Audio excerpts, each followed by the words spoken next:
Horror movies are one of the most famous types of movies ever. But for whatever reason, every time people of my specific coloration enter these movies, they decide to go check out the scary noise as though the Texas booty snatcher isn't going to be there waiting for them like a fucked up Jeepers Creepers. Calm down, it's just standing there. Let's be reasonable. Oh, you're right, I'm gonna go investigate. Why? I mean, we don't know his intentions and possibly... You know what, just die. What?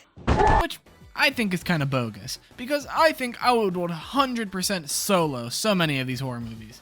And it wouldn't even be funny. Don't believe me? Let me go down the list. Adam Smasher, hurry! Go on, kill the boy! Who the fuck are you? Alright, so there are spoilers for weapons here. If you ain't interested in all that, then skip ahead. But here's the deal. That old ass lady is getting her shit rocked. Now, I know the main thing about her weird tree power is she takes a belonging of yours and wraps it around her tree, which is why I'll keep all my assets outside of that town, then fly into town. See what I mean? But what about your hair? Your beautiful, luscious hair, I hear you ask. Well, we all have to make hard sacrifices. Yup, I'm showing up bald. And not just missing the hair on my head, I'm getting a full body wax while I'm at it. Not a hair on my body. But what about your clothes? Is that what you just asked? Well, have you ever heard of Let Me Solo Her? Good grief, he's naked! And besides, I'm not even going to give her the chance to take my clothes. Instead, I'll take a gun from Archer's safe because I just know he's got one lying around somewhere in there, and I'll blast Granny to smithereens. Give me my $50,000, that's a low diff fight.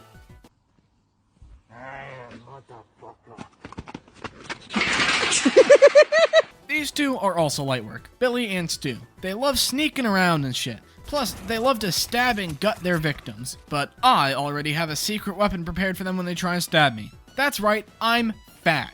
They'll stab into sheer blubber. Then I'll tense my stomach muscles as hard as I can so that their knife gets stuck, shove them off me, and after that, I'll take the knife currently embedded in my belly and stab the first one to death. Now, the sight of that will probably scare off the other Ghostface, but that doesn't matter, because now I've unmasked the original dead Ghostface, and I'll conduct my own investigation and find his friends. Then, I'll covertly break into each of their houses and check their closets for Ghostface costumes. Once I've found Billy or Stu's hidden costume, I'll wait in their room and stab them the second they get home. I mean, those two are just easy peasy. Neg diff. Back up! Back up!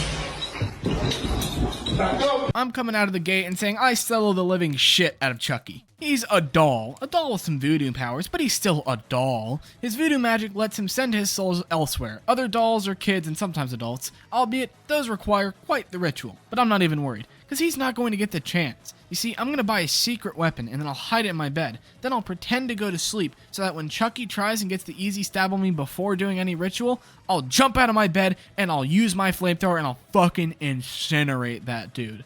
I mean, he can survive being shot, stabbed, and blown up, but can he survive being obliterated at the atomic level? I doubt it. Negative diff fight. Who's next?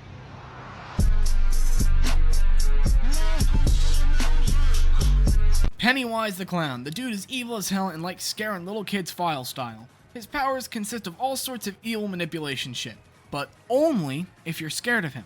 Which is why I'm saying I'll never lose to this dude. I'm not scared of no stupid clown, especially one that looks like a doofus.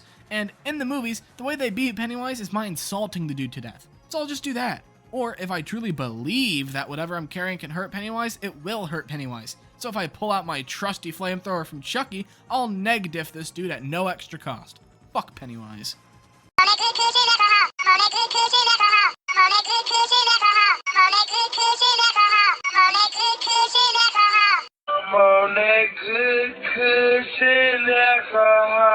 William Afton is another dude who specifically targets children file style. So what's he gonna do? Oh! He's pulling his cock out! He kills kids and then sometimes kills their families too.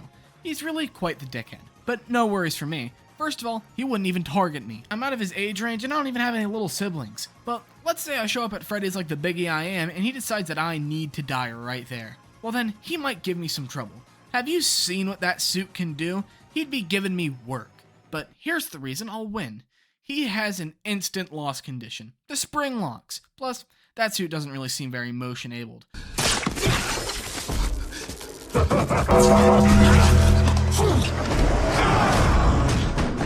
So instead, I'll try and make his old ass overexert himself, and then, once I get the chance, I'll make his spring locks activate. And then, who knows, maybe I'll toss him in the back room and board it up for 30 years. My only issue would be the animatronics trying to jump me with Afton, but luckily, I'm a decent artist, so instead, I'll weave and speedrun sketches of William sliming out their stupid little kid asses, and they'll help me out.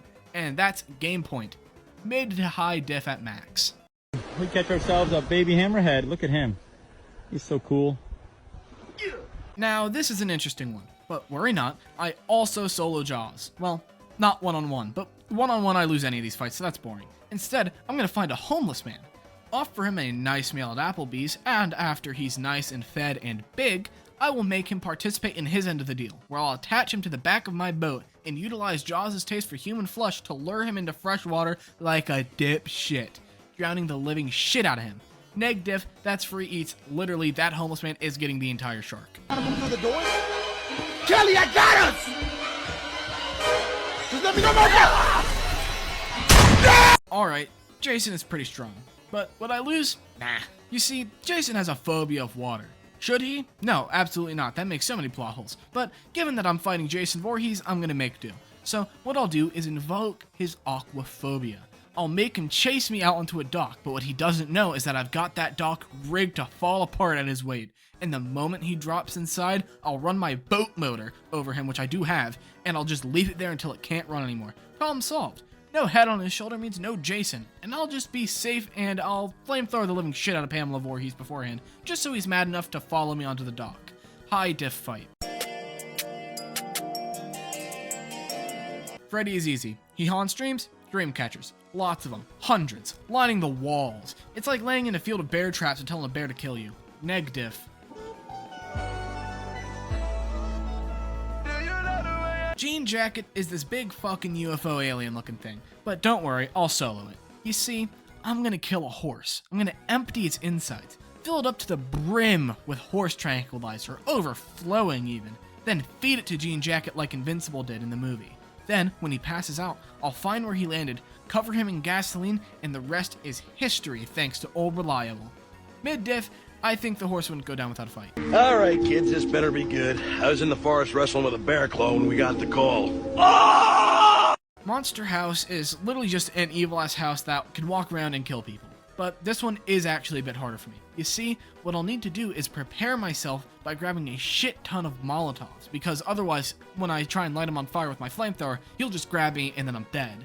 So, instead, I'll move into the house next door and chuck them at the monster house from there, beginning to burn it. Obviously, that's gonna piss him off, but not to worry, because when he gets up to attack me, I've already gone into my safe room that I built so that the house can't attack me anymore. But once it realizes it won't be able to get me, it'll try and run for water. Uh-oh, it's too late. He burns to death. That's easy. High diff because of the amount of prep time I need. That's all. Art is free eat. He is just a clown. I'll flamethrower him while he's alive and then cut him in half with his own chainsaw for freestyle points. Negative difficulty, that one's fucking easy, bitch.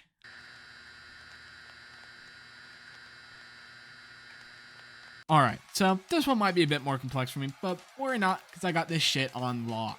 You see, the Nun, or Valak as he's called, has a lot of mystical powers, including pyrokinesis, aerokinesis, and all other sorts of dangerous stuff. But that doesn't matter. He's pretty much the Thanos of the universe, but I still got this on lock. I'm not even a little bit worried. Because what I'm going to do is I'm going to obtain the Holy Armor of God from a priest, which I'm sure he'll have laying around somewhere, as well as obtain a Super Soaker and a Super Soaker minigun filled with holy water. Right? Holy water. Dangerous to demons. After that, I'm going to pull up on Valak, set up my minigun, and get to blasting. But what if he uses his invisibility and transports himself behind me? Well, don't worry, because even face to face with a demon, I have my contingencies. I pull out my Super Soaker pistol and blast him, probably burning him in the process from the sheer holiness of my strategy, but I doubt that alone would do it. So, he'd probably grab me by the neck, lift me up, and give his evil villain speech as he's about to kill me. No worries though, as I have one final backup plan. I reach into my back pocket, and I pull out the Holy Hand Grenade, pulling the pin and annihilating him in an instant, leaving me pretty messed up, probably burned, but I'm still alive. No worries. Extreme death.